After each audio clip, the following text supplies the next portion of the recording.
Ngiyangibona ukuthi ngemphethe. Ngiphethwe insizwa futhi anganandaba nje.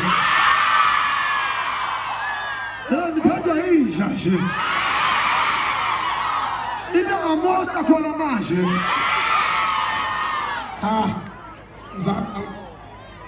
Ngicela shayela likhulu ihlombe umfowethu uSigwebo Sentambo okusimema kwakhe nokuhlanganisa entweleza kangaka.